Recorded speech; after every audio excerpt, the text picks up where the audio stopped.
Hello everyone, welcome back to another video. I know, see, this is the second video we've done where I'm actually talking, and it's probably gonna be like this for a little bit. I've done this a lot on the main channel, the Video Game Fox 2023 to whoever, I don't know. But yeah, so we're doing this for the football for a long time. It was like a podcast-esque thing, but I've been taking a break since the football season is over, and now we on to baseball. See, I did take a break from baseball a little bit.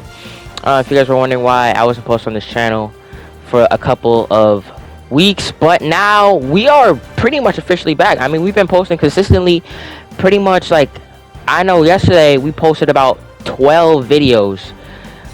So we've really been posting a lot on this channel, just trying to get this content out to you guys as quick as possible. But today we are talking about a subject that I've been wanting to talk about for a little while, and that subject is, how are the Cubs so good at coming back? I have no idea. I don't know how their team is able to rally together in situations like this. So the video you have right now on the screen is the Cubs versus the Angels, okay? So it's the Cubs versus the LA Angels, and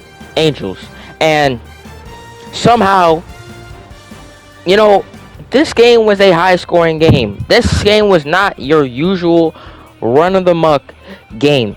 You know what I'm saying? This game, when it was like, the final score was like 22 to like 19 or something crazy like that. Okay, so that is how freaking crazy this match between these two clubs was. But the crazy thing, it's not about this, pretty much, not only about the game. It's about how the Cubs were able to come back. They were somehow able to come back a giant deficit. And we'll get into that after this break.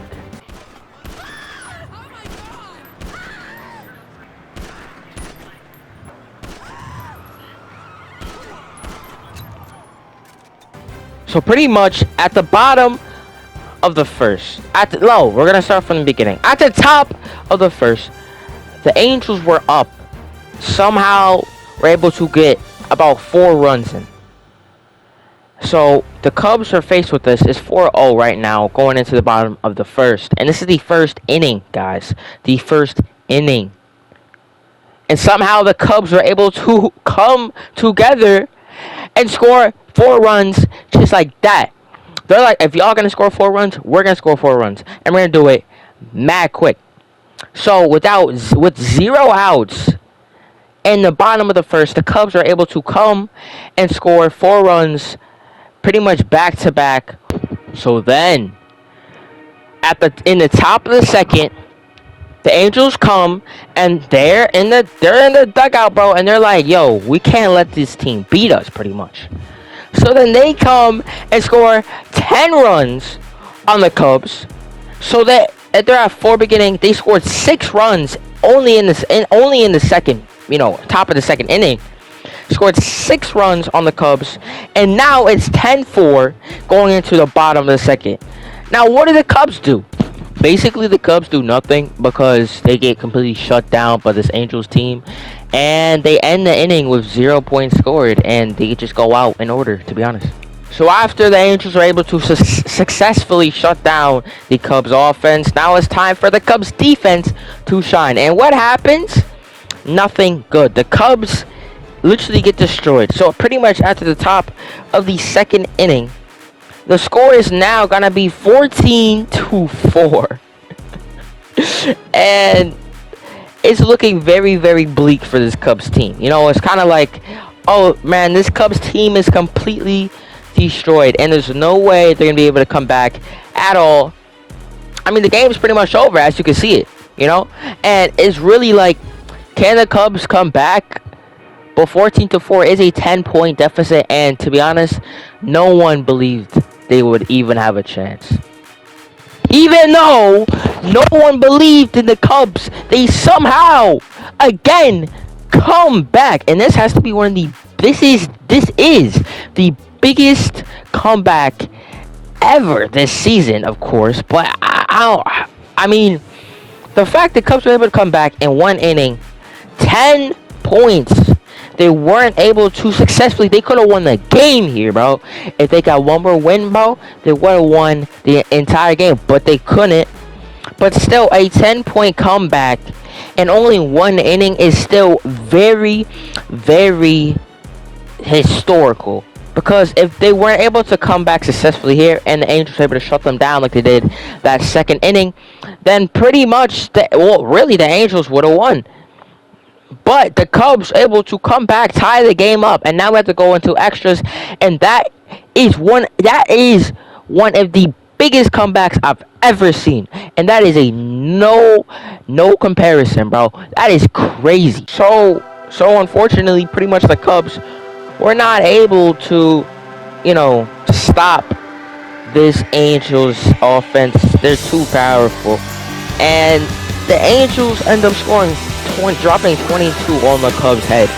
The Cubs try to come back. They did score 5 runs in the bottom of the 4th, but it was not enough, and they finished the game 19-22. But still, the fact that they're coming back pretty much every single time, if they would have scored a couple more runs in that second inning, they either could have won or at least had this game in arm's reach. But the Angels dominated them too much, and the fact that the Angels were able to score 22 runs in only a 4-inning game is amazing. But this is only the first document of evidence we have for this Cubs team. Now it's time to look to technically it's time to look at the most recent game the Cubs have played. And this game is versus the Texans. Nah, I'm just joking. This game's versus the Rangers. Now, at the end of the first inning for this Cubs team, the Cubs were down 3-0, and this is a problem. They have a good track record, pretty much comparing this to the last game we just covered. But a 3-0, deficit, and you're down 3-0 at the end of the first inning is never good for any team. And the Cubs knew this. So, they decided to show that Rangers team what they have in store. Spoiler alert, the Rangers shut them down that second inning. Luckily, the Cubs were still able to pretty much lock down that Rangers team and not let them score at all in the top of the second, which is good because you don't want this team to,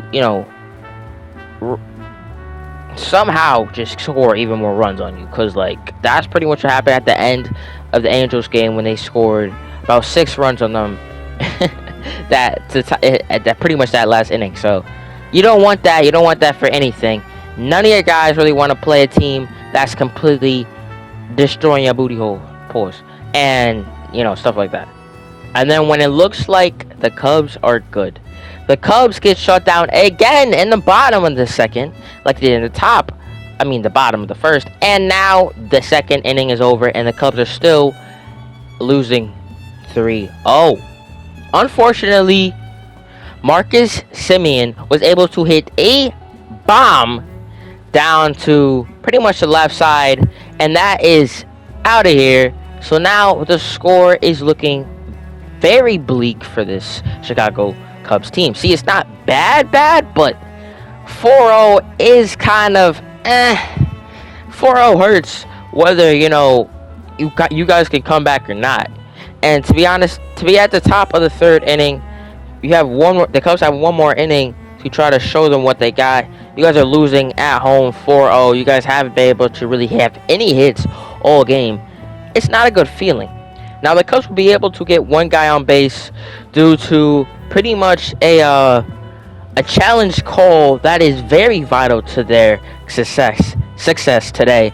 And for Welsh to be able to get on base like that, I think Welsh is his name, to be honest.